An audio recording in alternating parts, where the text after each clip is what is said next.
nuestro nuevo estudio de el libro de Isaías. Bueno, esta es nuestra lección que para el 2 de enero de 2021 el título es Crisis de Identidad. Y fíjense que se muestra, hay un dibujito ahí, donde se muestra un pueblo andando en círculos, con los ojos cerrados, siguiéndose unos a otros. Nunca vi tanta gente en esta casa. Sí, Ricardo, buenas noches. Perdón, lo que pasa es que tengo una muy mala conexión acá donde estoy y no me di cuenta. Bueno. Entonces, bueno. Ahí está. Entonces el título de nuestra lección es Isaías, consolados, pueblo mío. Y bueno, para estudiar nuestra lección es importante justamente que entendamos el tiempo donde se desarrolla la historia, o sea, donde Isaías fue llamado por Dios a ser profeta, porque para poder entender el mensaje de Dios, ¿qué estaba pasando ese tiempo? Porque lo que estaba pasando ese tiempo es un tipo de lo que está pasando con nosotros en nuestro tiempo. Entonces, el título es Isaías, consolado pueblo mío. Consolado pueblo mío. Y tiene sentido este título porque el objetivo de la profecía de Isaías era consolar al pueblo de Israel sobre el que estaba por llegar el tiempo de la ira. Y en ese tiempo Dios anunció lo que haría con su pueblo después de que fuera dispersado. Entonces, como lo hizo con Joel, Elías, Jeremías y Ezequiel, Dios llamó a Isaías, hijo de Amós, para ser su mensajero en un tiempo muy especial, que es el tipo del tiempo en el que estaría viviendo el pueblo de la iglesia remanente, identificado en la profecía como el ángel de la Odisea, con la que Dios hizo también un pacto similar al que hizo sobre Israel, porque Dios hizo un pacto con el pueblo antista. Ahora, sobre Israel, como ahora sobre el ángel de la Odisea, estaba por llegar el tiempo de la ira anunciado en la maldición de la ley, la maldición descrita en la ley que regía el pacto de Dios con Israel, porque repetidamente Israel había dejado a Jehová y buscando la amistad de las naciones paganas, se había ido en pos de los dioses de las naciones vecinas y los había adorado. Eso es lo que hacía el pacto. Eso es lo que sucedió cuando Acab se casó con Jezabel, profetisa de Baal e hija del rey de Tiro y Sidón, símbolo profético de Satanás, y la trajo a Israel para que ella le diera a beber de su vino al pueblo de Dios.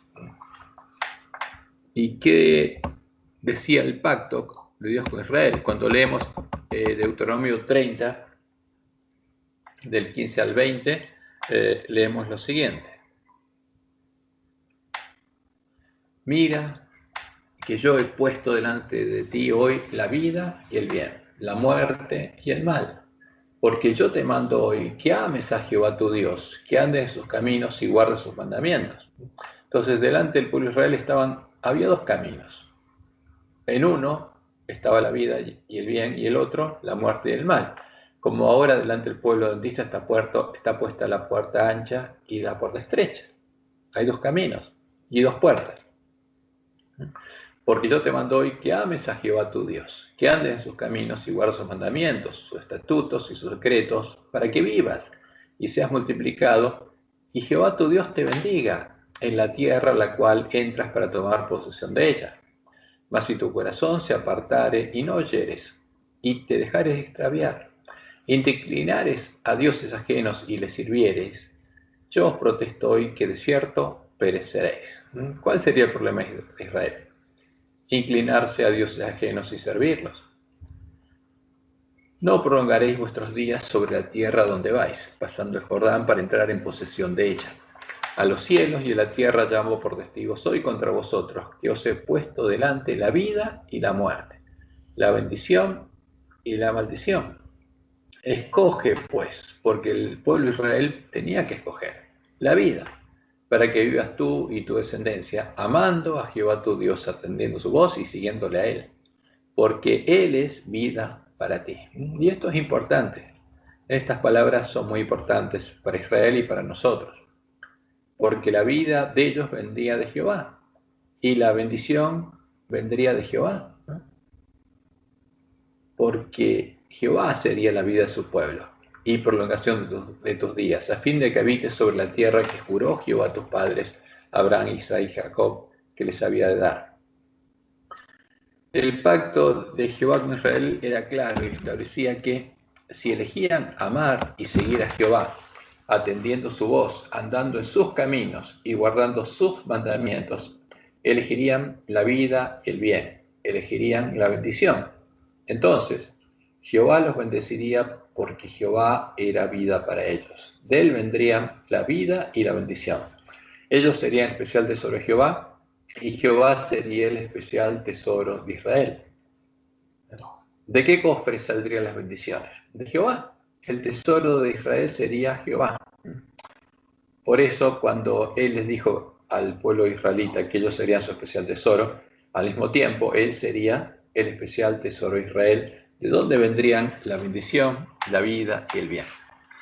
Pero si elegían apartarse de Jehová e ir en pos de los dioses ajenos, inclinándose ante ellos, adorándoles y sirviéndoles, adorando a los demonios y no a Dios, como lo hizo el hombre pecado en el tiempo de la apostasía, entonces ellos, los demonios, los dioses de los pueblos paganos, deberían contestar sus oraciones, no Jehová.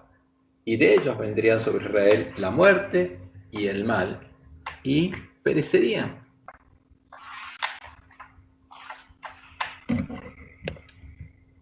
No podrían permanecer en la tierra prometida. Esto es lo que Dios anunció a Israel que pasaría en la profecía del Cántico Moisés, cuando él finalmente se encendiera en ira, escondiera de ellos el rostro y los dejara, dejando de protegerlos. Y lo leemos en Deuteronomio 32, del 15 al 20. Pero engordó Jesurum y tiró coces. Engordaste, te cubriste de grasa. Entonces abandonó al Dios que lo hizo y menospreció la roca de su salvación. Le despertaron a celos con los dioses ajenos, lo provocaron a ira con abominaciones, sacrificaron a los demonios, ¿no? Porque Dios es claro. El que adora a los ídolos de la gran Babilonia adora a los demonios y sacrifica a los demonios, y no a Dios. A dioses que no habían conocido, a nuevos dioses venidos de cerca, que no habían temido vuestros padres. De la roca que te creó te olvidaste. Te has olvidado de Dios tu creador. Y lo vio Jehová, y se encendió en ira. Ahora, ¿cuál es la ira de Dios? Porque eso es algo importante entender. No es la ira del hombre. Y lo vio Jehová, y se encendió en ira por el menosprecio de sus hijos y de sus hijas, y dijo: esconderé de ellos mi rostro, veré cuál será su fin. Entonces, cuando llegara el tiempo de la ira de Dios, porque ellos se habrían ido con otros dioses, y Dios respetaría esa decisión, los dejaría, y escondería de ellos el rostro, dice, y veré cuál es su fin, porque son una generación perversa, hijos infieles. Y en Deuteronomio 31, 16 al 18, antes de darle el cántico de Moisés, Jehová le dijo a Moisés: he aquí, tú vas a dormir con tus padres, y este pueblo se levantará y fornicará tras los dioses ajenos de la tierra a donde va para estar en medio de ella, y me dejará. ¿Quién dejaría a quién? El pueblo dejaría a Jehová, e invalidará mi pacto que he concertado con él, y se encenderá mi furor contra él en aquel día. ¿Y qué pasa cuando se enciende el furor de Dios? ¿Le hace mal a su pueblo? No, simplemente los deja que se vayan con los otros dioses. Y se encenderá mi furor contra él en aquel día, y los abandonaré, y esconderé de ellos mi rostro, y serán consumidos. ¿Por quién? No por Dios, sino por los demonios, que justamente los querían que el pueblo de Israel cayera, y Dios los dejara para ellos destruirlos. Y vendrán sobre ellos muchos males y angustias, y dirán aquel día: ¿no me han venido estos males porque no está mi Dios en medio de mí? ¿Quién me protegía? Mi Dios. ¿Y por qué nadie me protege? ¿No? ¿Me protegen los dioses ajenos? No.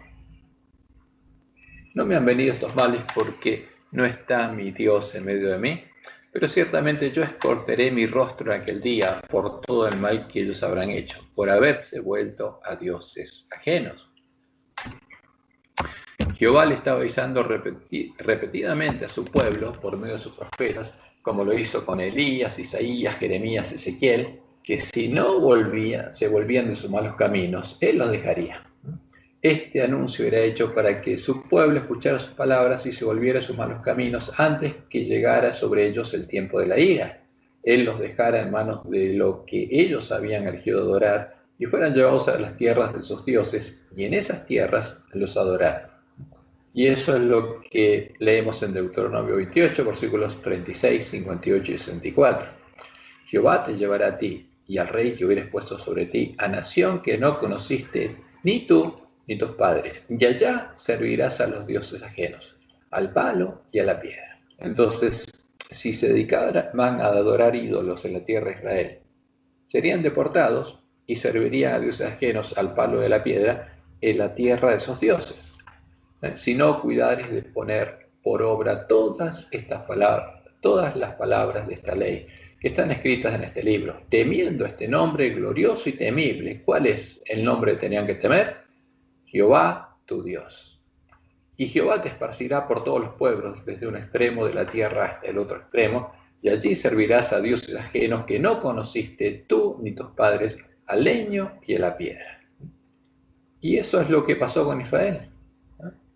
Ahora, pero antes que llegara el tiempo de la ira, Dios amonestó a su pueblo, en este caso por medio de Jeremías, avisándole lo que estaba pasando, y le dice: no fiéis en palabras de mentira, diciendo templo de Jehová es este. Ahora, no crean a los que les dicen que no va a pasar nada porque este es el templo de Jehová.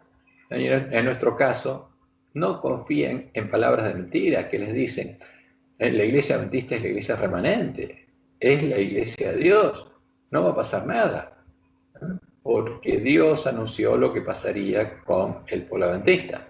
Ahora pues, por cuanto vosotros habéis hecho todas estas obras, dice Jehová, y aunque os hablé desde temprano y sin cesar, no oísteis, y os llamé, y no respondisteis, haré también a esta casa sobre la cual es invocado mi nombre, en la que vosotros confiáis, y a este lugar que di a vosotros y a vuestros padres, como hice a Silo, os echaré de mi presencia.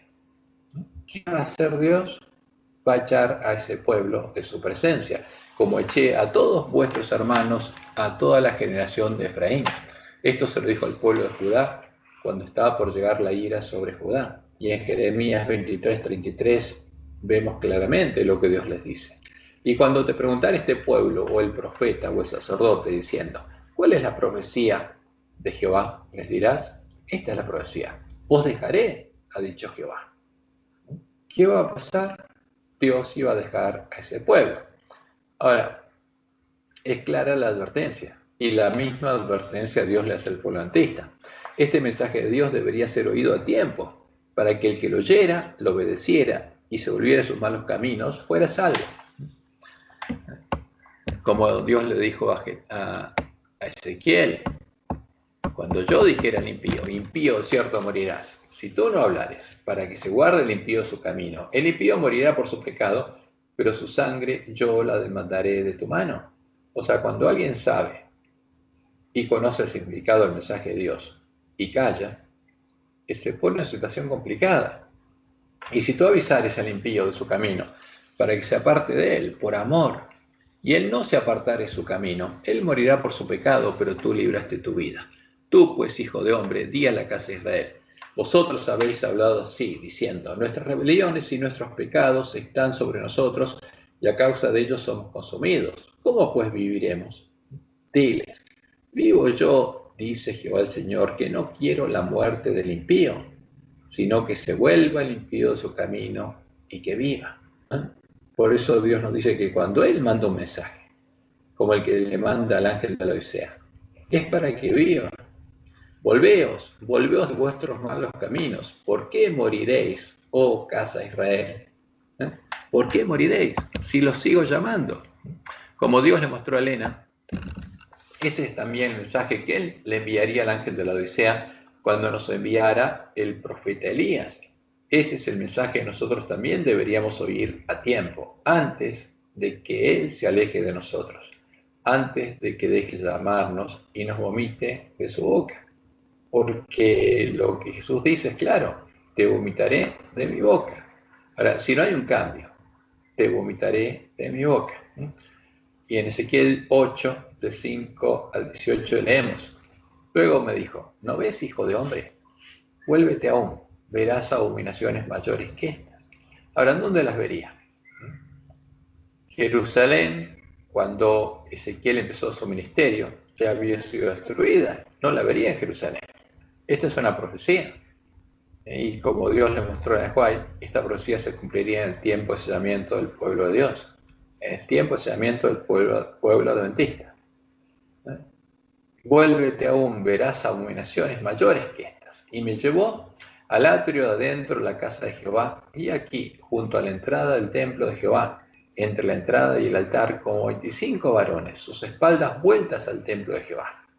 Le dieron la espalda ¿a quién? A Jehová, a Dios, como Israel, y sus rostros hacia el oriente, y adoraban al sol, postrándose hacia el oriente.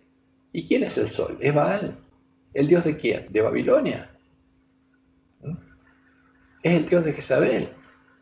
Y me dijo, ¿no has visto, hijo de hombre? Es cosa liviana para la casa de Judá hacer las abominaciones que hacen aquí. Después de que han llenado de maldad la tierra, se volvieron a mí para irritarme. He aquí que aplican ramos sus narices. También yo procederé con furor. Va a llegar el tiempo de la ira sobre ellos. No perdonará mi ojo, ni tendré misericordia, y gritarán a mis oídos con gran voz, y no los oiré. Es un mensaje muy, muy claro y muy duro.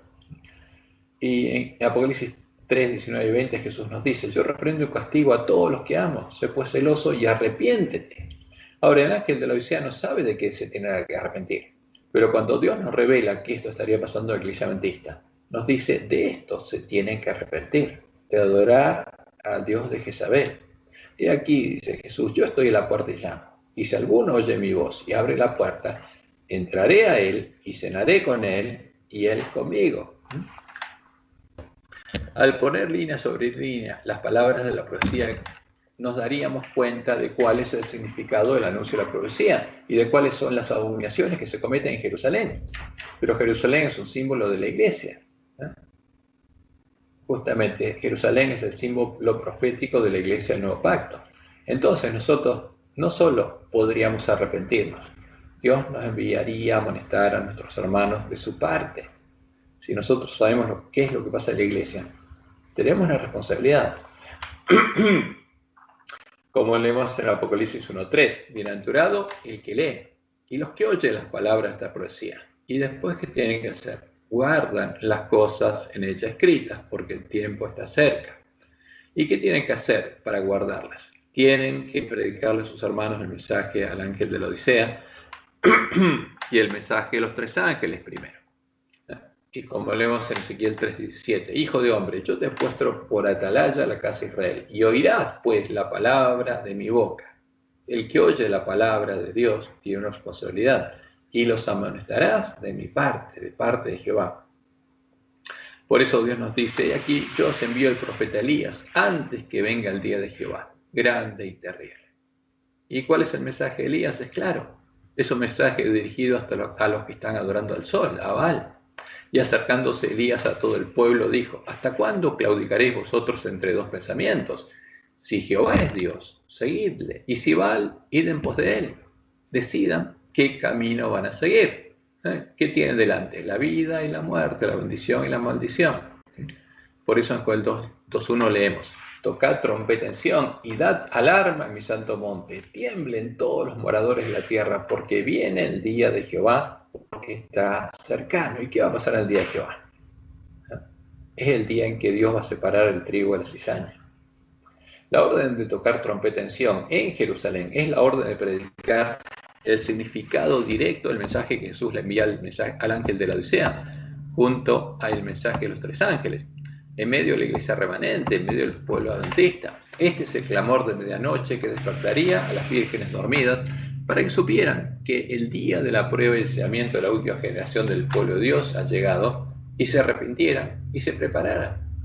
Como leemos en Ezequiel 9:3-6, y la gloria del Dios de Israel se elevó de encima del querubín, sobre el cual había estado al umbral de la casa. Llamó Jehová al varón vestido de lino que tenía a su cintura el tintero escribano. Y le dijo Jehová, pasa por en medio de la ciudad, por en medio de Jerusalén. Pero Jerusalén es un símbolo de ¿quién? Del pueblo de Dios. No por Babilonia, por medio de mi pueblo, dice Jehová. Y ponles una señal en la frente a los hombres que gimen y que claman a causa de todas las abominaciones que se hacen en medio de ella, en medio de Jerusalén. Y comenzaron pues desde los varones ancianos que estaban delante del templo, los que estaban adorando a Baal, dando la espalda a Jehová, delante del pueblo de Dios. Y dice Elena, en el tercer tomo, los testimonios, notemos con cuidado este punto, aquellos que reciben la marca pura de la verdad, que el Espíritu Santo estampó en ellos, son los que se angustian y lloran por todas las abominaciones que se cometen, ¿dónde? En Jerusalén, en la iglesia. Pero muchos van a decir, no, la iglesia no puede pasar. Esta es la palabra profética más segura. Dios sabía lo que iba a pasar y lo anunció, porque Dios no permitiría que pase nada en su iglesia sin anunciarlo primero a su pueblo y mostrarle cuál es el camino que tiene que seguir. Y dice Elena en la próxima cita, especialmente en la obra final de la iglesia, en el tiempo del sellamiento de los 144.000, que permanecerán sin mancha ante el trono de Dios, sentirán más profundamente qué cosa. Abrirán los ojos, ungirán sus ojos con colirio y verán los errores del pueblo elegido de Dios. Verán qué está pasando. Como podemos ver, este mensaje deberían oírlo en primer lugar los varones ancianos que en el templo de Dios y delante del pueblo de Dios estarían adorando al sol, a Baal, el dios de Jezabel, porque ellos serían probados y sellados en primer lugar. Como lo hizo por medio de todos sus profetas, además de amonestar a su pueblo a tiempo, el mensaje que Dios nos envía por medio de Isaías anuncia el Evangelio eterno, la obra que Dios hizo y hará para salvar y consolar a su pueblo, a todos los que se angustien y lloren al ver las abominaciones que se cometen en medio de Jerusalén y tengan hambre y sed de justicia. Jehová volvería a reinar en medio de su pueblo y lo consolaría y lo llevaría a Sión. A Jerusalén redimiría. Eso es lo que nos dice en la profecía de Isaías 52:1. Y es muy importante que lo entendamos porque Pablo cita a estas profecías como el evangelio que él predicaba. ¿Y qué dice aquí? Despierta, despierta, vístete de poder, oh Sión. Le habla a su pueblo, a Jerusalén. Vístete de tu ropa hermosa, oh Jerusalén, ciudad santa. ¿Y quién está despierto? Las vírgenes, dormidos, las vírgenes dormidas. ¿Quién tiene que despertar? Ellas. ¿Y cómo están? Desventuradas, miserables, pobres, ciegas y desnudas. Pero tienen que despertarse y vestirse de su ropa hermosa. Y ese es el llamado de Dios. Despierta, despierta, vístete de poder, oh Sión. Vístete de tu ropa hermosa, oh Jerusalén, ciudad santa. Porque nunca más vendrá a ti incircunciso ni inmundo. Sacúdete del polvo, levántate y siéntate, Jerusalén. ¿Y qué pasaría con Jerusalén? Estaría cautiva. Suelta las ataduras de tu cuello, cautiva, hija de Sión. ¿Y por qué estaría cautiva? Porque le habría enseñado no la verdad, porque la verdad es la que la haría libre. Estaría engañada. Su mente estaría engañada y cautiva al engaño, cautiva, hija de Sión. Porque así dice Jehová, de balde fuisteis vendidos, por tanto sin dinero seréis rescatados. ¿Y qué pasaría cuando Dios los rescatara? Por tanto, dice Jehová, mi pueblo sabrá mi nombre por esta causa en aquel día, porque yo mismo que hablo, aquí estaré presente. ¿Quién va a liberar a su pueblo? Dios mismo, ¿no? Lo mismo que hizo en Egipto, lo va a hacer con nosotros. Cuán hermosos son sobre los montes los pies del que trae alegres nuevas, del que anuncia la paz, del que trae nuevas del bien, del que publica salvación, del que dice a Sión, ¿qué le dice? Tu Dios reina. Este es el Evangelio del Reino de Dios.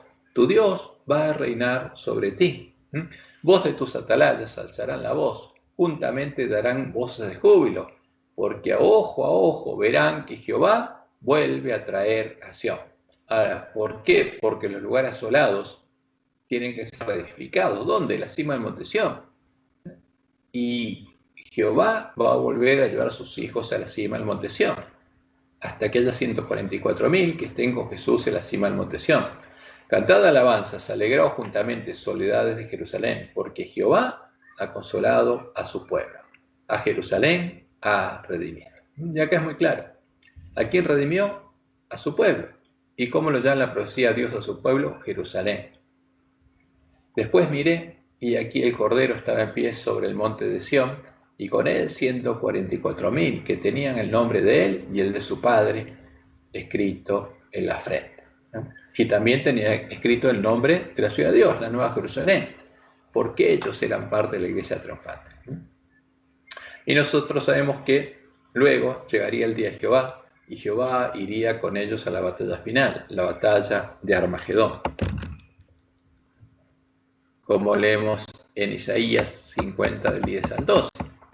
Jehová desnudó su santo brazo ante todas las naciones, y todos los confines de la tierra verán la salvación del Dios nuestro. ¿Por qué la van a ver? Porque los sellados del pueblo de Dios son una luz y van a ser una luz en el mundo y van a iluminar la tierra con la gloria de Dios.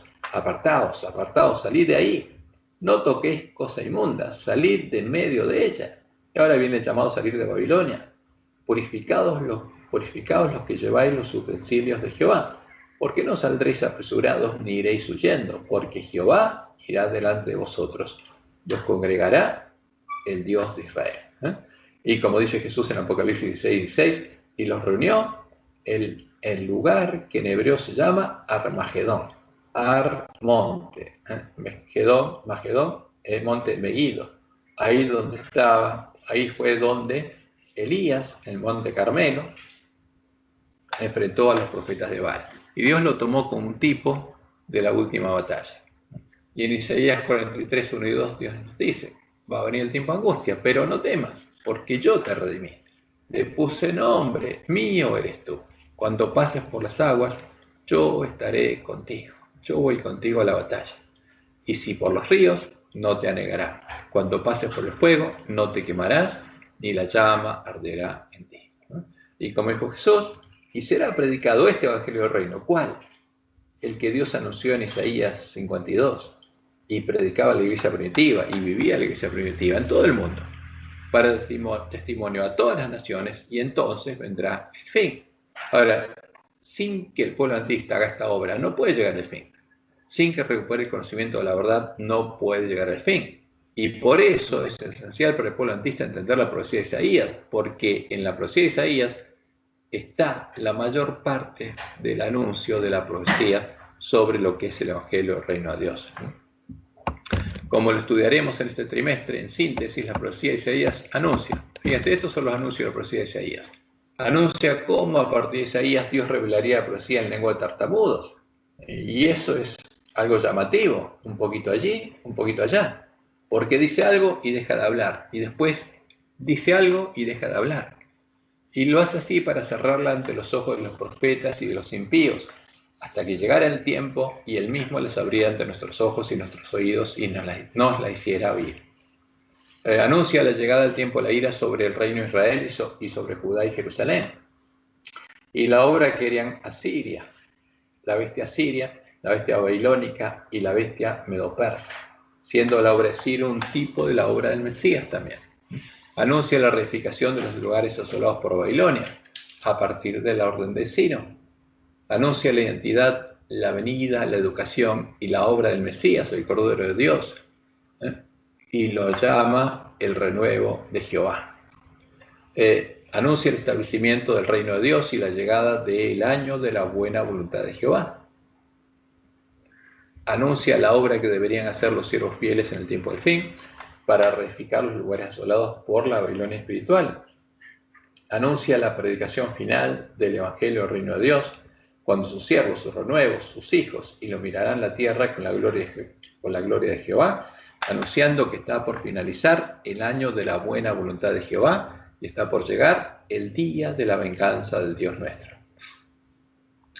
Y desde el comienzo anuncia la segunda venida del Mesías, anuncia que va a venir como Jehová, como nuestro Dios, y anuncia la resurrección de los moradores del polvo, y anuncia finalmente los cielos nuevos y la tierra nueva, lo que es la promesa de Dios, donde todo va a ser restaurado a su estado original. Fíjense que es muy importante la profecía de Isaías. Por eso, para que los lugares asolados puedan ser reedificados, es esencial que el pueblo adventista pueda leer y oír las palabras de la profecía de Isaías, poniendo las líneas sobre línea, junto a las palabras que Dios reveló por medio de todos los profetas, un poquito allí, otro poquito allá. Como leemos en Isaías 42:9, Dios dice: he aquí se cumplieron las cosas primeras. Ya llegó el tiempo de la ira, y yo anuncio cosas nuevas. Entonces él estaba anunciando esto para consolar a su pueblo.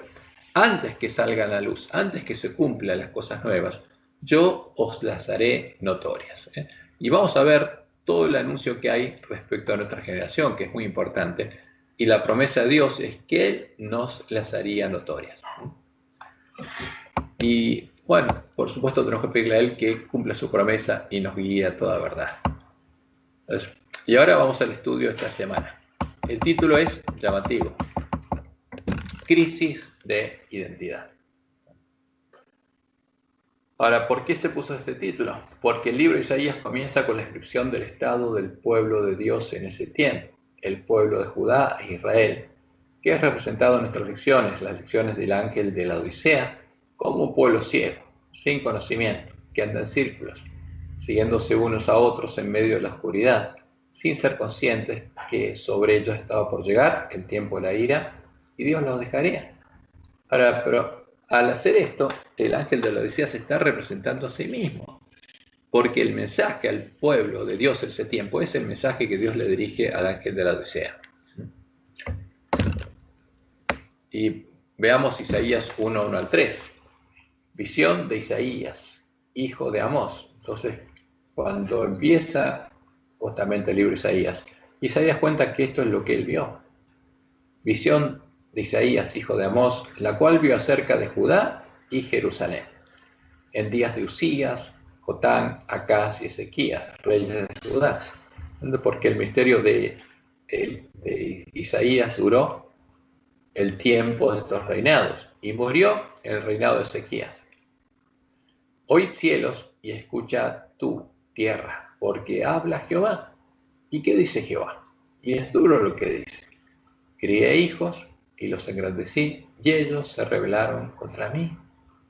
El buey conoce a su dueño.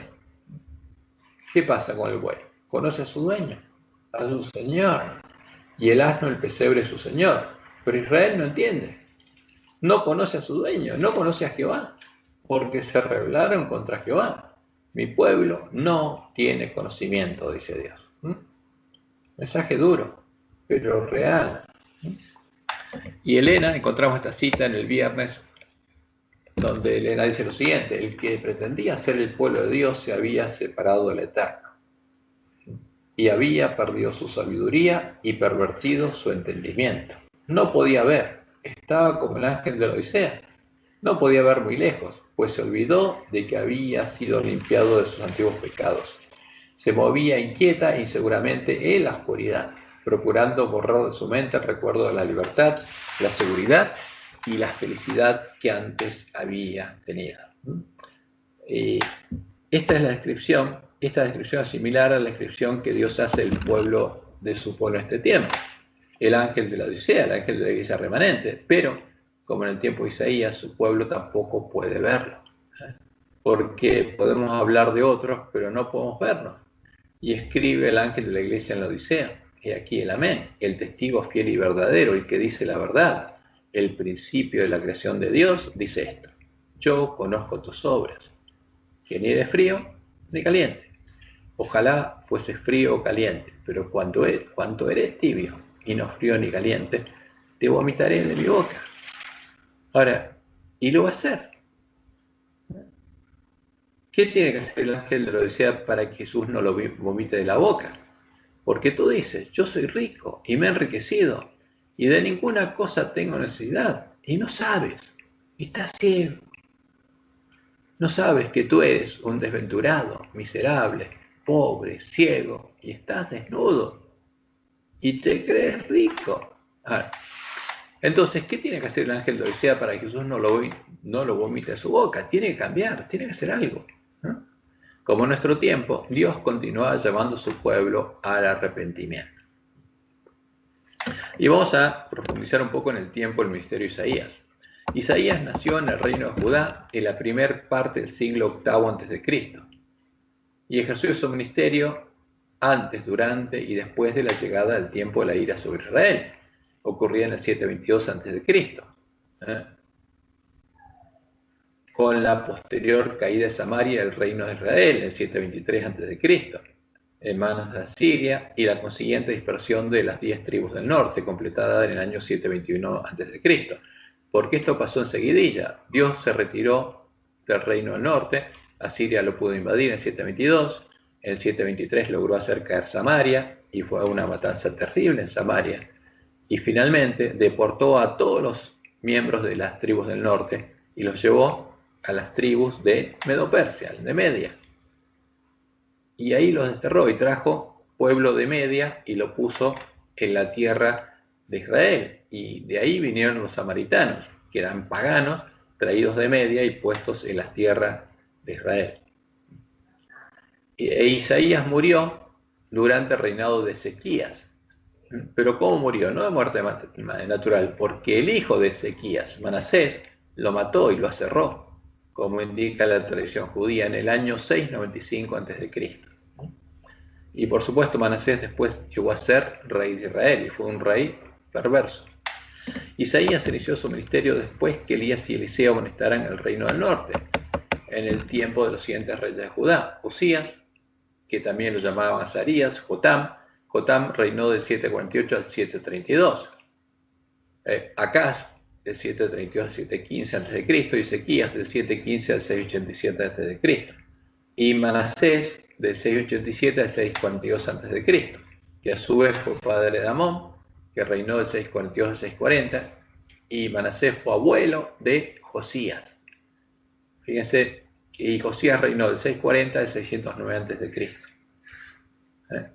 Y él fue el que hizo la última reforma en el reino de Judá, antes de que sobre ellos también llegara el tiempo de la ira, y en el año 586 a.C., Jerusalén y el templo fueran destruidos por Nabucodonosor. Y la historia nos cuenta, la misma profecía de Isaías, Isaías nos cuenta ahí que durante su ministerio tuvo 2 hijos con su esposa, a la que identifica como la profetisa, y por mandato de Dios le puso nombres proféticos. El primero se llamaba Sear Jasub, que significa un remanente volverá, porque Dios le dio la misión de avisar lo que pasaría, pero al mismo tiempo les dijo: un remanente de ustedes va a volver a la tierra. La promesa que quedó reflejada en las palabras de sus profecías. Y al otro le puso Maer Salal Hasbaz, el despojo se apresura. Profecía que se cumplió cuando llegó el tiempo de la ira sobre Israel. Como anunciaba la profecía de la ley de Moisés, y lo entendieron nuestros pioneros, registrándolo en el cuadro profético que hicieron en 1843, el tiempo de la ira sobre Israel duraría 2520 años, hasta que, y fue así, hasta que en el año 1798 después de Cristo llegó el fin de la ira y comenzó el tiempo del fin. El tiempo en el que, luego de llamarlos a celos con un pueblo que no es pueblo, Dios volvería a reunir a los dispersos de Israel. Entonces, fíjense, todas estas profecías son muy importantes porque tienen que ver con la misión del pueblo antista y lo que Dios anunció que haría. Entonces, el comienzo de la ira llegó en el 722 a.C. y ahí quedó terminado. ¿Cuándo finalizaría? 2520 años nos lleva exactamente a 1798 y ahí finalizó. Y a partir de ese momento comenzó el tiempo del fin. Y hoy estamos aquí. Todo lo anterior es historia, pero hay cosas que Dios anunció que tienen que ocurrir en el tiempo del fin que todavía son profecías. Y en Daniel 8:19 leemos lo siguiente: y dijo: he aquí, yo te enseñaré lo que ha de venir al fin de la ira, porque eso es para el tiempo del fin. Termina el fin de la ira, llega el fin de la ira y comienza el tiempo del fin. Y en Deuteronomio 32:21, al anunciar lo que pasaría con su pueblo, Dios dice: ellos me movieron a celos con lo que no es Dios, me provocaron a ira con sus ídolos, yo también los moveré a celos con un pueblo que no es pueblo. ¿Y qué significa moverlo a celos? Ellos se fueron con los ídolos, yo voy a tener otro pueblo, le está diciendo al pueblo judío. Un pueblo que no es pueblo, que no es judío. Y los provocaré a ira con una nación insensata además. tendré una nación insensata, y esa nación insensata la voy a bendecir, dice.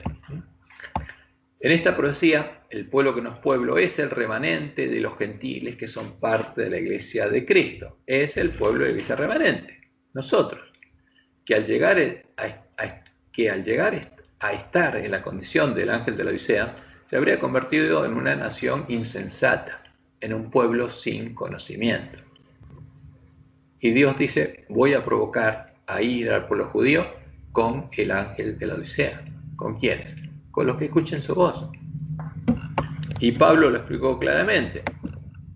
Digo pues, ¿han tropezado los de Israel para que cayesen? Y dice, en ninguna manera. Pero por su transgresión vino la salvación a los gentiles. ¿Para qué? Para provocarles a celos. Entonces, ¿qué hizo Dios para provocar a celos a los judíos? Empezó a llamar a los gentiles. Y si su transgresión es la riqueza del mundo, ¿por qué? Porque el tesoro de Israel ahora es el tesoro que Dios le ofrece al mundo. Y su defección, la riqueza de los gentiles.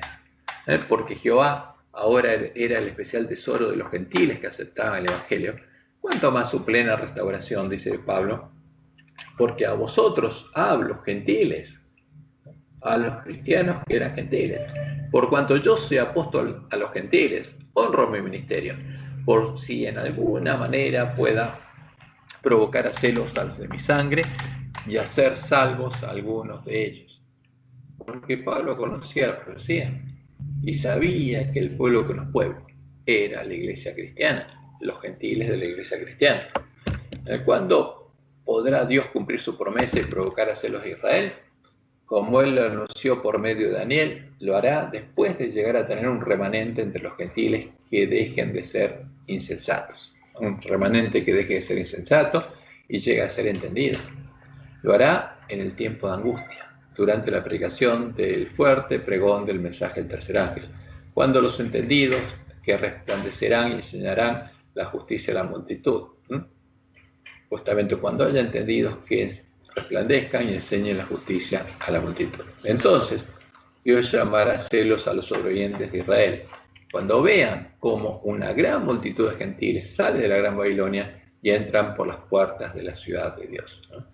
Y en Daniel 12, versículos 1, 3 y 10, ahí tenemos lo que Dios le mostró a Daniel y que Daniel quería saber. Entonces, dice Dios, en aquel tiempo se levantará Miguel, el gran príncipe que está de parte de los hijos de tu pueblo, y será tiempo de angustia, cual nunca fue desde que hubo gente hasta entonces, pero en aquel tiempo será libertado tu pueblo. ¿Cuándo sería libertado el pueblo judío, que fue dispersado en el tiempo de la ira? En el tiempo de angustia. Todos los que se hayan escritos en el libro. ¿Y qué va a pasar? Va a haber entendidos. El pueblo con el que Dios va a llamar a celos al pueblo judío, y los entendidos resplandecerán como resplandor del firmamento, y los que enseñan la justicia a la multitud, como las estrellas a perpetua eternidad. Y muchos serán limpios, emblanquecidos y purificados. Ahora, y estos muchos son los que salen de Babilonia y corren a Jerusalén. Y Pablo sigue explicando en Romanos 11 lo que va a pasar, porque no quiero, hermanos, que ignoréis este misterio, para que no seáis arrogantes en cuanto a vosotros mismos. ¿Qué ha acontecido a Israel? Endurecimiento en parte, hasta que haya entrado la plenitud de los gentiles. O sea, ¿cuáles son las primicias de los gentiles? Los 144.000. Después, la gran multitud. Y luego, el último que va a entrar va a ser Israel. Por eso Jesús decía que los primeros serán los últimos. Y luego, todo Israel será salvo, como está escrito. Vendrá de Sión el libertador, que apartará de Jacob la impiedad. Y este será mi pacto con ellos, cuando yo quite sus pecados. Así que, en cuanto al Evangelio, son enemigos por causa de vosotros, pero en cuanto a la elección, son amados por causa de los padres. Porque Dios hizo un pacto con Abraham, con Isaac y Jacob, y lo va a cumplir, porque ese pacto es irrevocable, porque irrevocables son los dones y llamamientos de Dios. Pero el pueblo judío va a ser rescatado al final, una vez que haya entrado la totalidad de los gentiles. Como en el tiempo de Acab y Jezabel, lo citó Israel en nuestro tiempo, para darse cuenta del engaño de la nueva Jezabel, El remanente del pueblo, que no es pueblo, también necesitaría que Dios le enviara al profeta Elías para que lo despertara a su sueño y descubriera el engaño de los siervos de Isabel, que son los lobos vestidos de oveja. Nosotros sabemos eso, para que llegara a conocer cuál es su verdadero Señor, cuál es la riqueza que heredaron por la transgresión de Israel, cuál puede llegar a ser su especial tesoro. Y ese es Jehová, porque de él viene la bendición para su pueblo y viene la vida para su pueblo. ¿Y cuáles son sus promesas? Lo que Jehová haría con ellos para llamar a celos a Israel y poder salvarlo.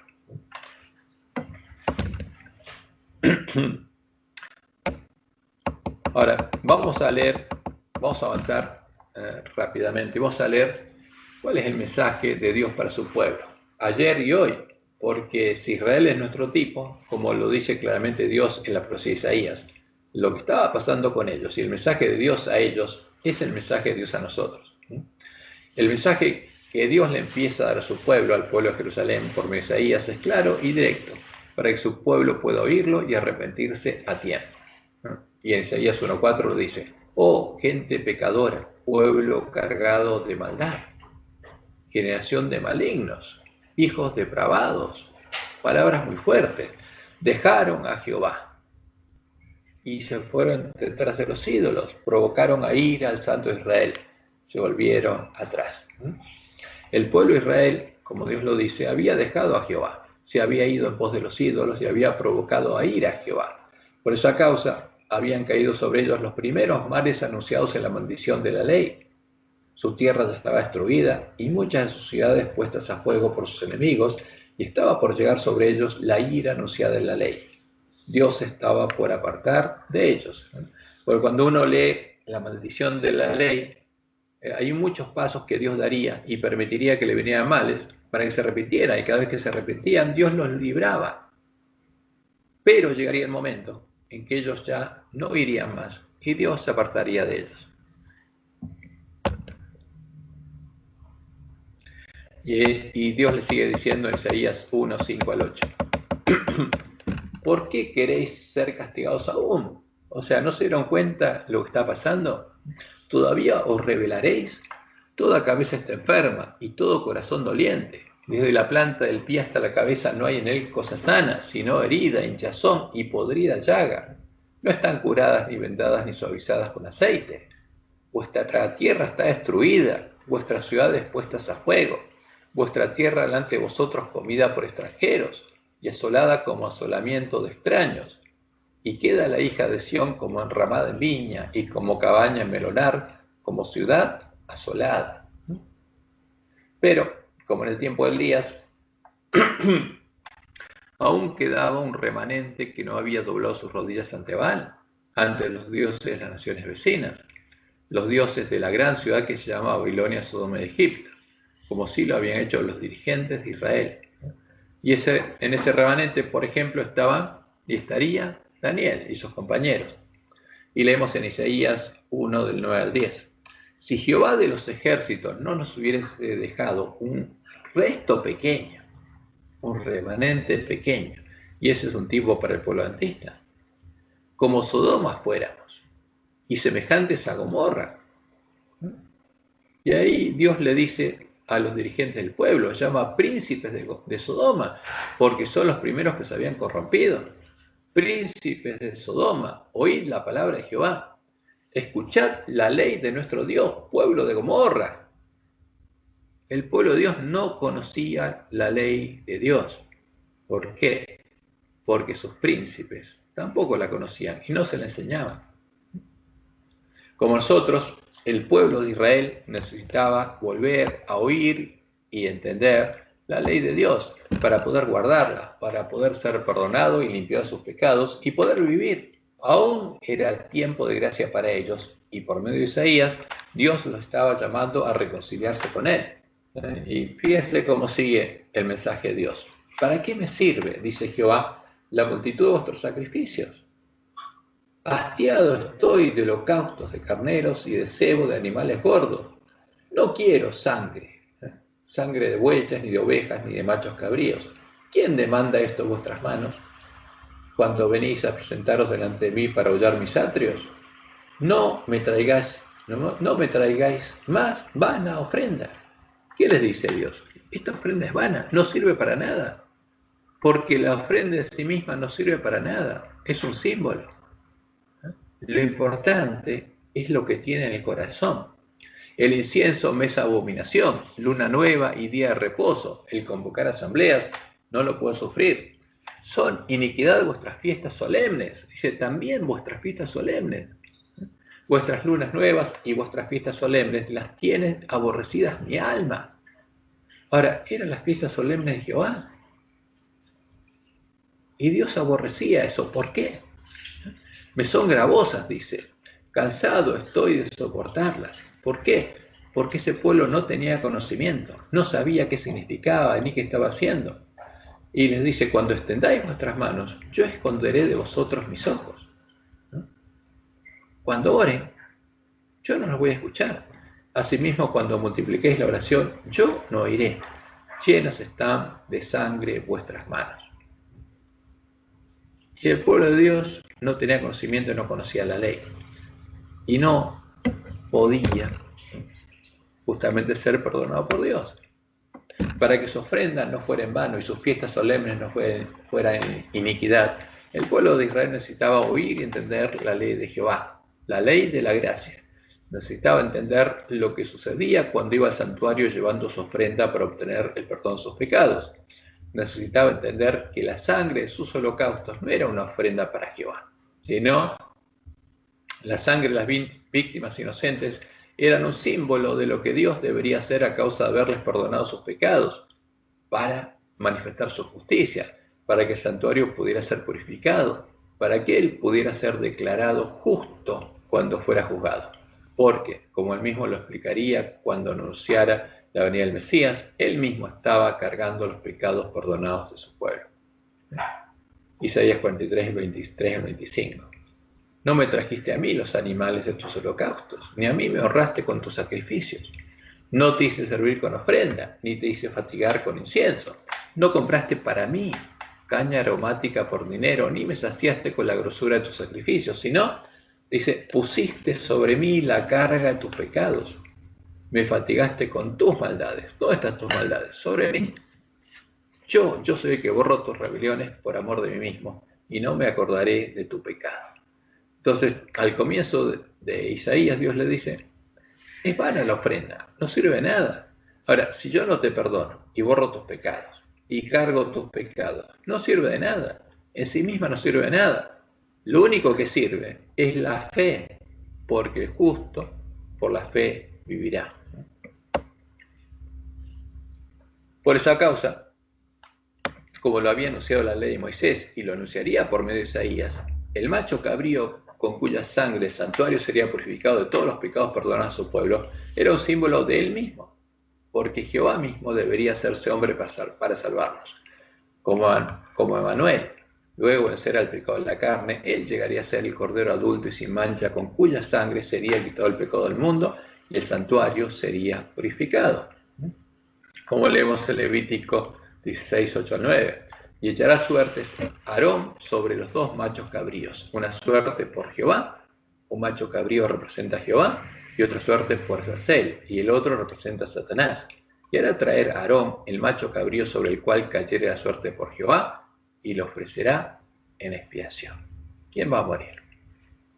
El macho cabrío, que simboliza a Jehová, porque Jehová se haría hombre, se haría oveja, se haría cordero. Como leemos en Isaías 5:16. Ahora, y esa sería la justicia de Dios. Y cuando el santuario fuera purificado, Jehová sería declarado justo, como dice Isaías 5:16. Pero Jehová de los ejércitos será exaltado en juicio, y el Dios santo será santificado con justicia. ¿Y cuál sería su justicia? La sangre de macho cabrío, con la cual el santuario sería purificado. Por eso, Pablo en Romanos 3, 21 al 26 lo explica. Pero ahora, aparte de la ley, se ha manifestado la justicia de Dios. Porque Jesús no solamente es nuestra justicia, la justicia de Dios, testificada por la ley y por los profetas, la justicia de Dios por medio de la fe en Jesucristo, para todos los que creen en Él, porque no hay diferencia por cuanto todos pecaron y están destituidos de la gloria de Dios, siendo justificados gratuitamente por su gracia. ¿Y qué pasa? Cuando Dios justifica, los pecados son trasladados a Él los carga, mediante la redención que es en Cristo Jesús, a quien Dios puso como propiciación por medio de la fe en su sangre, para manifestar su justicia, a causa de haber pasado por alto en su paciencia los pecados pasados, con la mira de manifestar en este tiempo su justicia. ¿Con qué sangre va a ser purificado el santuario? A fin de que Él sea el justo, y el que justifica al que es de la fe de Jesús. Y eso es lo que no entendía el pueblo de Israel. Además de llegar a ser el macho cabrío con cuya sangre serían perdonados nuestros pecados, además de ser nuestra justicia, y justamente sería la sangre con la que el santuario también sería purificado, la justicia de Dios, la única forma en la que Jehová podría ser declarado justo en su juicio es que Él hubiera cumplido con lo establecido en la ley de la gracia, que solo hubiera perdonado los pecados de los hombres que se hubieran arrepentido de sus pecados y hubieran seguido el camino establecido en la ley de la gracia, como lo hizo David. Porque Dios no puede perdonar al pecador que realmente no está arrepentido. Y leemos en Salmo, y que no confiesa sus pecados, leemos en Salmo 51, 1 al 4. Dice David: ten piedad de mí, oh Dios, conforme a tu misericordia, conforme a la multitud de tus piedades, borra mis rebeliones, lávame más y más de mi maldad y límpiame de mi pecado. Ahora, sin esta confesión, los sacrificios no servían para nada, porque yo reconozco mis rebeliones y mi pecado está siempre delante de mí. Entonces, ¿qué hacía David? Reconocía sus pecados, los confesaba para que Dios pudiera perdonarlo. Contra ti solo he pecado y he hecho lo malo delante de tus ojos, para que seas reconocido justo en tu palabra. Para que yo hago esto para que puedas perdonar y seas justo, porque se cumple lo que dice tu palabra y tenido por puro en tu juicio. Y Pablo dice lo mismo en Romanos 3:4, citando esto: sea Dios veraz y todo hombre mentiroso, como está escrito, para que seas justificado en tus palabras y venzas cuando fueres juzgado, porque Dios va a ser juzgado. Y Él no puede ser injusto cuando juzga y perdona. No puede perdonar al pecador que no sigue lo establecido en la ley y la gracia.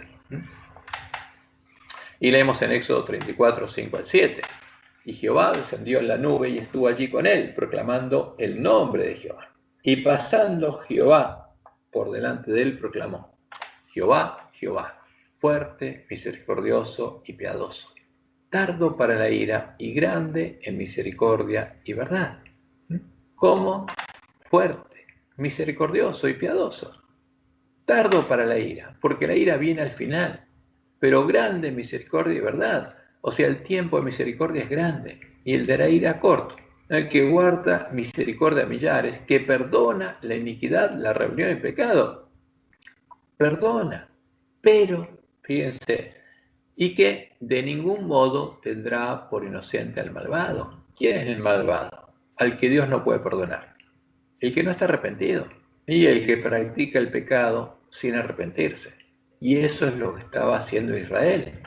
Por eso Dios no podía perdonarlo y su ofrenda era vana, que visita la iniquidad de los padres sobre los hijos y sobre los hijos de los hijos hasta la tercera y cuarta generación. ¿Pero para qué lo hace?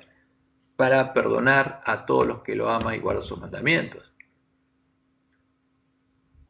Y en Mateo 5, 17 al 18, Jesús dice que la ley de la gracia, la ley a la que Dios está llamando a su pueblo al conociera, ni una jota de un tilde va a cambiar y sigue vigente para nosotros. Dice: no penséis que he venido a abrogar la ley de los profetas, no he venido para abrogar, sino para cumplir. Porque de cierto os digo que hasta que pasen el cielo y la tierra, ni una jota, ni una tilde de la ley pasará de la ley, hasta que todo se haya cumplido. Y después le enseña lo que tienen que hacer para ser perdonados.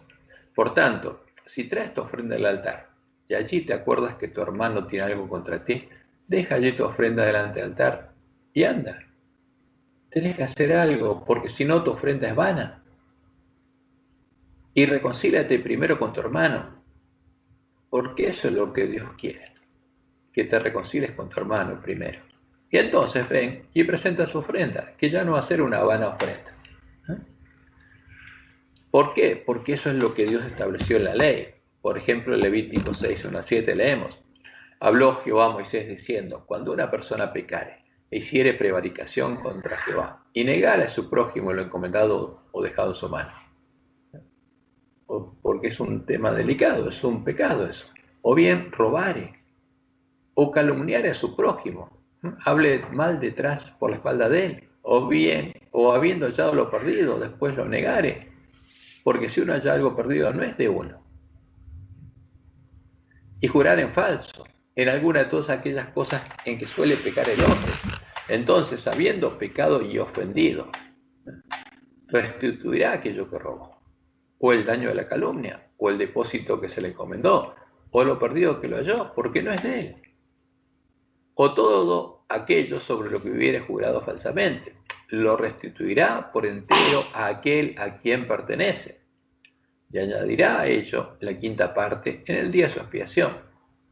Ahora, primero se reconcilia con su hermano y reconoce su pecado, y repara el daño, y después de eso, ahora todavía tiene un problema con la ley, y para expiación de su culpa, porque la sigue cargando, traerá a Jehová un carnero sin defecto de los rebaños, conforme a tu estimación, y lo dará al sacerdote para la expiación, y esta sí que no va a ser una ofrenda vana.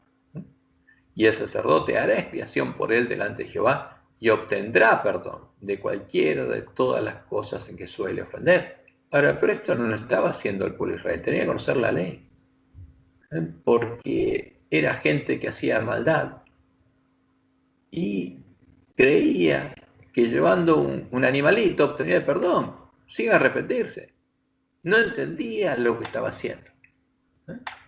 Y eso es lo que le pasa al ángel de la Odisea, que no conoce la ley de Dios. Por eso en Malaquías Dios nos dice: acordaos de la ley de Moisés mi siervo, al cual di en Horeb ordenanzas y leyes para todo Israel. Y Pablo es claro en Romanos 2:13.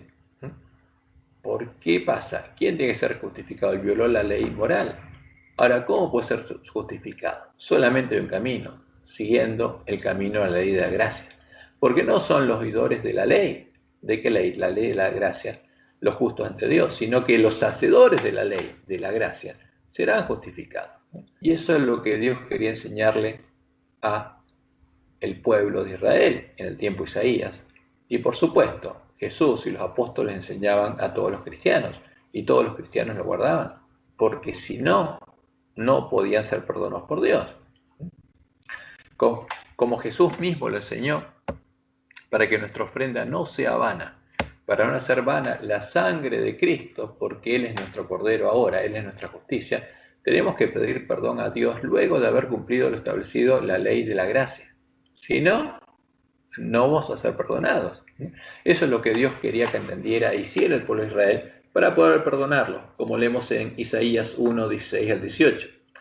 Dice: lavaos y limpiaos, quitad la iniquidad de vuestras obras delante de mis ojos, dejad de hacer lo malo, porque ellos lo practicaban y se creían católicos, que iban, compraban una indulgencia llevando un animalito, como lo hacían a Baal,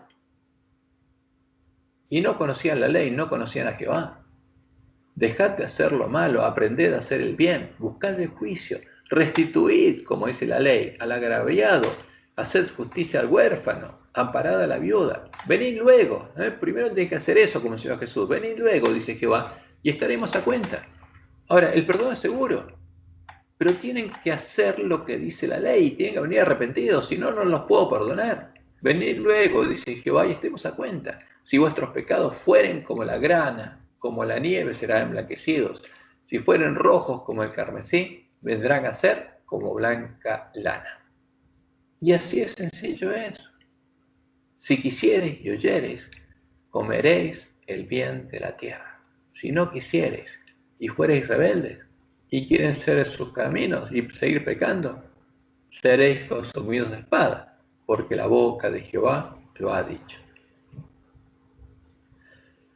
Como cuando escuchó las palabras de Elías, las palabras de Dios mediante Isaías le recordaban al pueblo de Israel que debía elegir entre la vida y la muerte, entre la bendición y la maldición establecidas en la ley de Moisés. Pero, contrariamente a lo que sucedió en el tiempo de Isaías, porque el pueblo se volvió a Dios, La mayoría de los dirigentes y el pueblo de Israel habían cerrado sus oídos a la voz de Dios y no oirían a sus profetas. Por eso, Dios anunció que en el tiempo de la ira zarandearía y purificaría a su pueblo. Y esto es muy importante porque ahora entramos en lo que es verdad presente para nosotros. ¿Y qué le dice Dios a su pueblo? ¿Cómo te has convertido en ramera, oh ciudad fiel? Llena estuvo de justicia, en ella habitó la equidad, pero ahora habitan los homicidas. Tu plata se ha convertido en escorias, tu vino está mezclado con agua, tus príncipes, tus dirigentes, prevaricadores y compañeros de ladrones, todos aman qué cosa, el soborno, y van tras las recompensas. Todo lo hacen por plata, como mercenarios. No hacen justicia al huérfano, ni llega a ellos la causa de la viuda.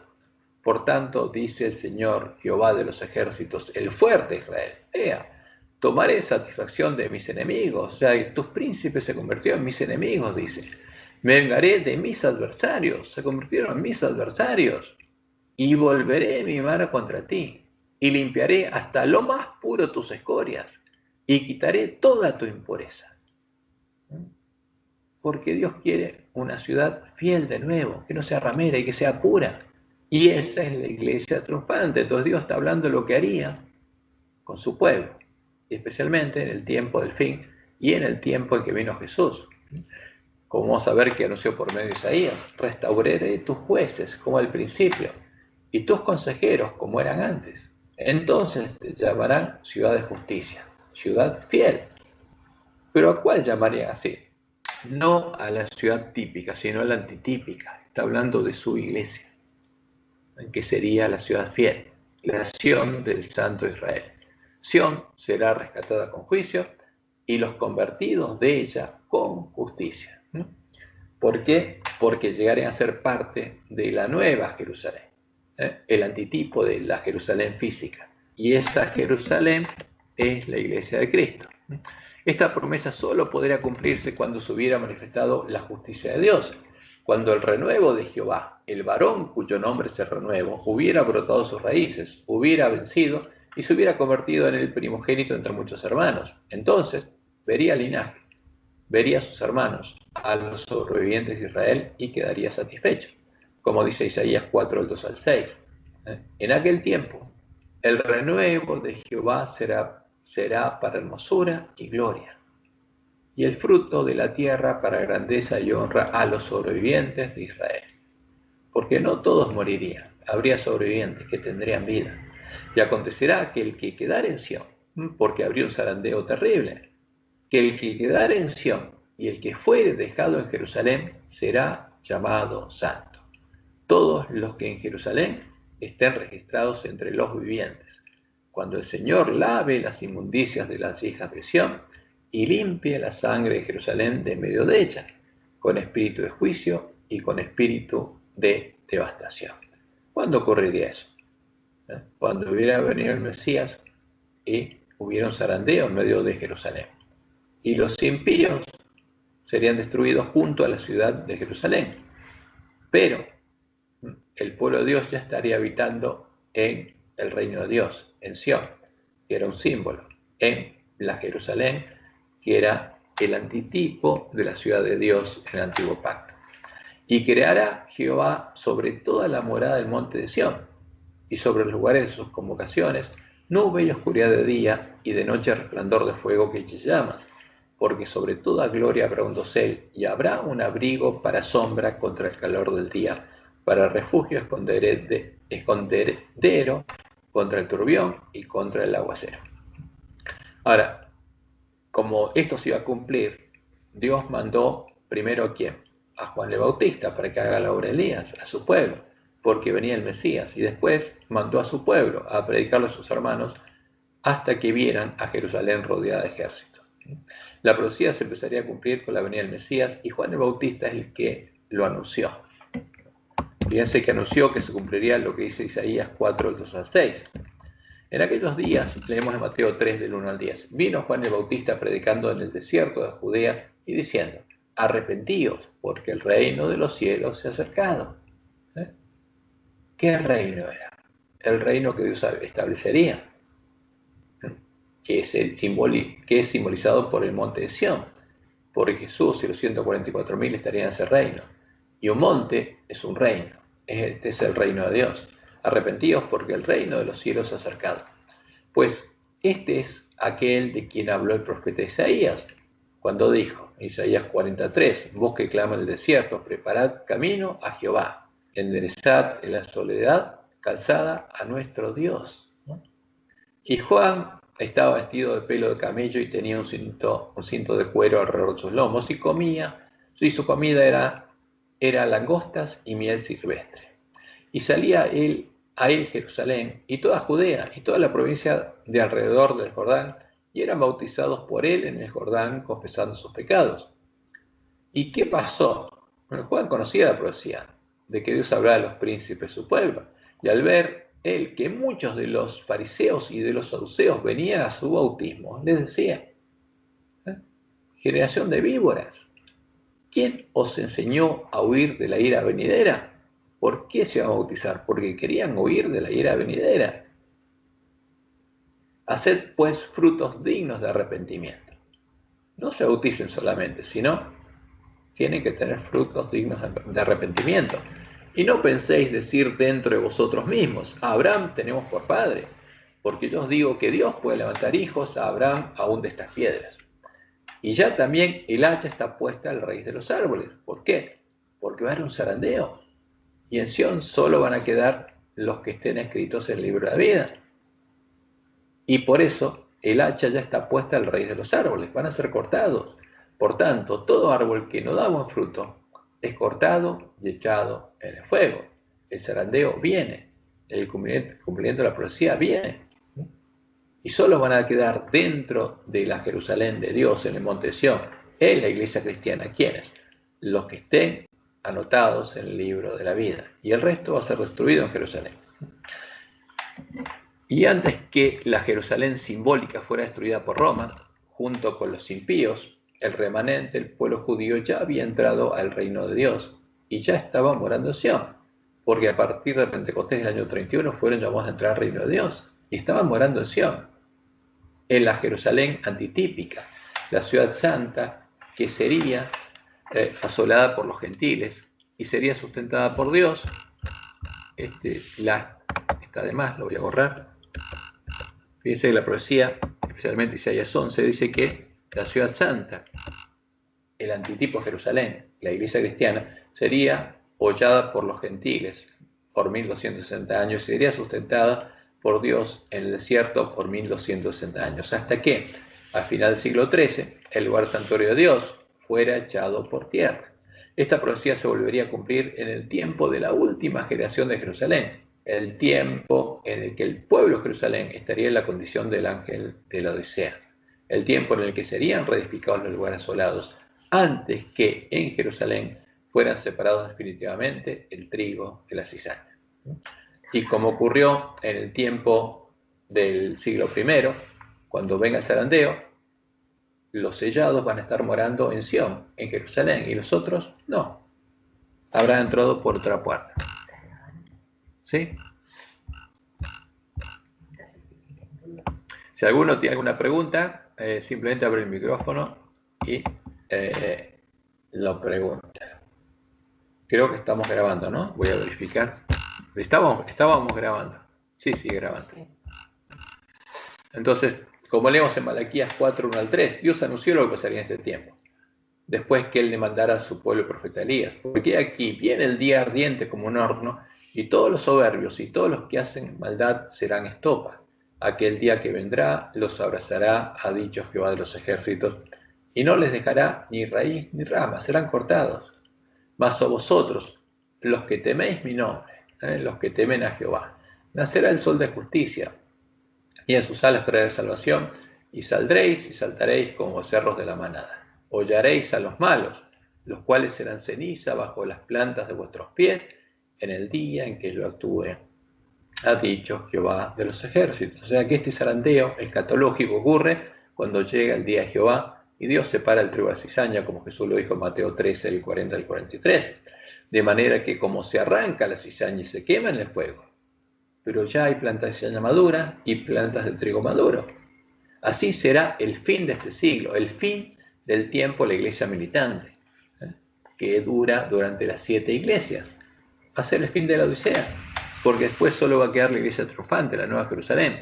Enviará el Hijo del Hombre a sus ángeles y recogerán de su reino, de la iglesia remanente, a todos los que sirven de tropiezo y a los que hacen iniquidad, y los echarán en el horno de fuego, como ocurrió en el siglo I. Allí será el lloro y el crujir de dientes. Entonces, después de eso, viene el fuerte pregón y los justos resplandecerán como el sol, como Jesús en el reino de su Padre. El que tiene oídos para oír, oiga. Y en Isaías 1, 28 al 31, Dios termina este mensaje diciendo lo mismo, explicando lo que va a pasar con ellos. Pero los rebeldes y pecadores aún serán quebrantados. Y los que dejan a Jehová serán consumidos. O sea, los que adoren a Baal serán consumidos. Entonces os avergonzarán las encinas que amasteis, porque ellos adorarán a los ídolos debajo de los árboles frondosos, y os afrentarán los huertos que escogisteis, porque en esos huertos adorarán a los ídolos, porque seréis como la encina a la que se le cae la hoja, y como huerto al que le faltan las aguas. Y el fuerte será como estopa, y lo que hizo como centella. Y ambos, y la obra, el fuerte y su obra, ambos serán encendidos conjuntamente, y no habrá quien apague. Van a ser echados en horno a fuego.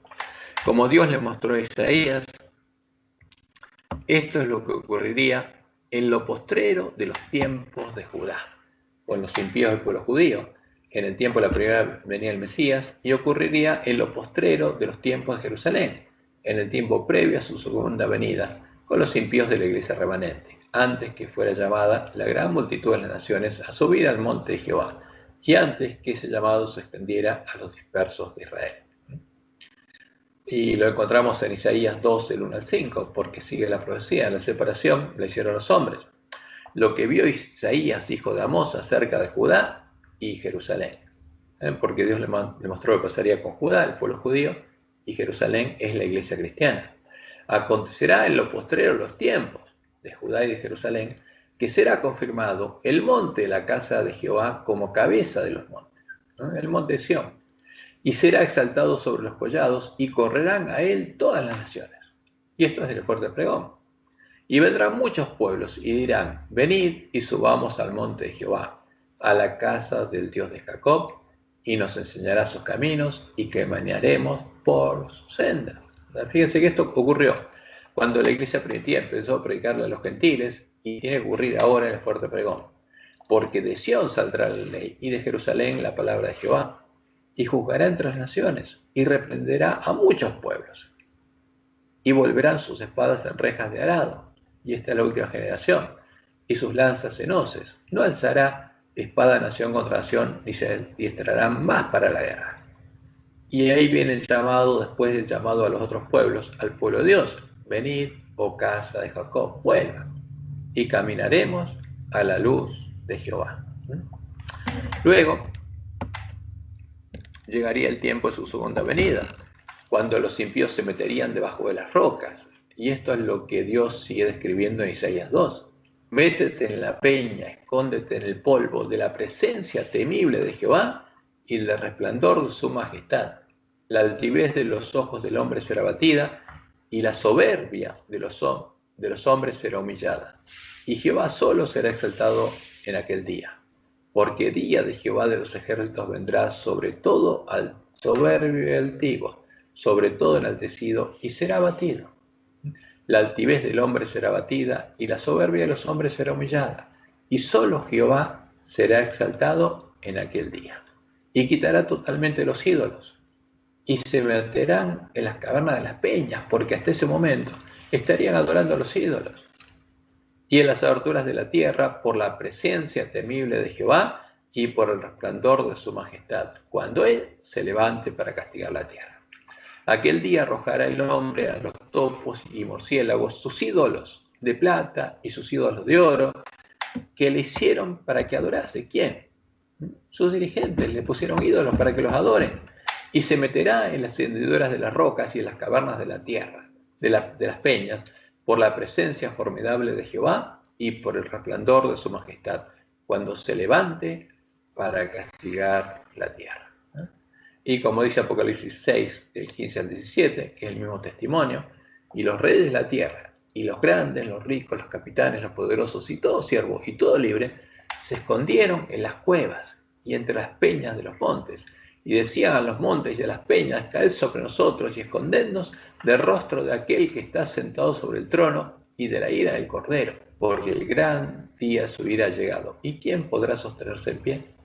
Y estos son los que dijeron, ¿quién como la bestia? ¿Y quién podrá luchar contra ella? Y ahora dicen, ¿y quién podrá sostenerse frente a Jehová? Pero en los redimidos de Jehová habrá gozo, como dice Isaías 25:9.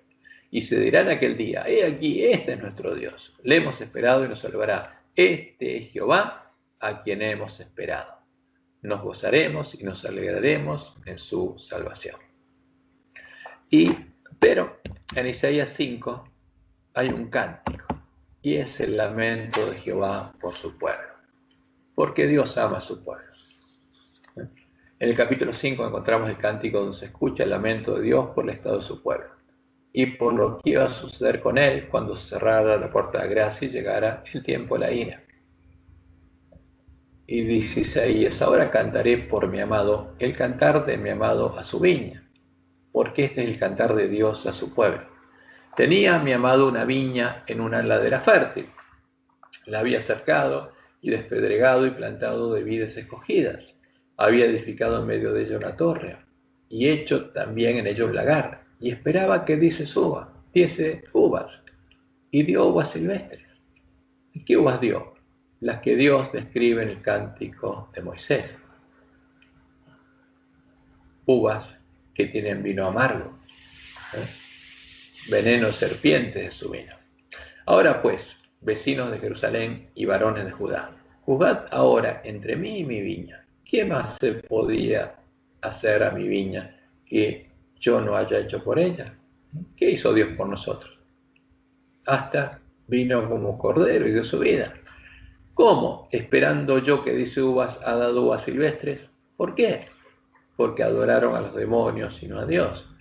Os mostraré pues lo que haré yo a mi viña. Le quitaré su vallado, su protección, y será consumida. Aportillaré su cerca y será hollada. Haré que quede desierta, no será podada ni cavada, y crecerán el cardo y los espinos. Y aún a las nubes mandaré que no derramen lluvia sobre ella. Ciertamente, la viña de Jehová de los ejércitos es la casa de Israel. Y es un cántico muy triste. Y los hombres de Judá, planta deliciosa suya. Esperaba juicio, y he aquí vileza, justicia, y he aquí clamor. Y el problema del ángel de la Odisea es el mismo problema que el problema del pueblo judío. Falta de conocimiento de Dios. Por eso Dios le pide a sus siervos fieles que les den el alimento a tiempo a sus hermanos. Como comenzó Dios en Isaías 1:3, esta parte, que llega hasta el capítulo 5, que el buey conoce a su dueño y el asno el pesebre su señor. Pero Israel no conoce a su Señor, no entiende. Mi pueblo no tiene conocimiento. Y Jesús dijo, esta es la vida eterna, que te conozcan a ti. Y por eso su pueblo no puede tener vida. ¿Por qué? Porque no conoce al único Dios verdadero. Y en Isaías 5:13 leemos, por tanto, mi pueblo fue llevado cautivo. ¿Y cómo fue llevado cautivo? Su mente está cautiva, porque no conoce la verdad, está cautiva del engaño. Porque la verdad nos hace libres. Por tanto, mi pueblo fue llevado cautivo, porque no tuvo conocimiento. Ese es el problema del ángel de la Odisea. Y su gloria pereció de hambre, y su multitud se secó de sed. Ahora, así empieza Isaías, hablando claramente de lo que pasaba con el pueblo de Dios en ese tiempo, y hablándole claramente al pueblo de Dios en este tiempo. Es un mensaje para nosotros y es un mensaje de amor de Dios para su pueblo, ¿no? Y tenemos que conocerlo y tenemos que hacer que nuestros hermanos los puedan oír. Y en este trimestre vamos a estudiar todas las profecías de Isaías para relacionarlas, para entender cuál es el mensaje de Dios, porque en Isaías está el centro del Evangelio del Reino de Dios. Es el que nos muestra la identidad del Mesías y la obra del Mesías, y cuál es la promesa de Dios para nosotros. Que Jehová los bendiga y los guarde y los guíe a toda verdad en este sábado y en este trimestre y en este año que acabamos de comenzar. Bueno, vamos a parar la grabación y si alguno tiene alguna pregunta,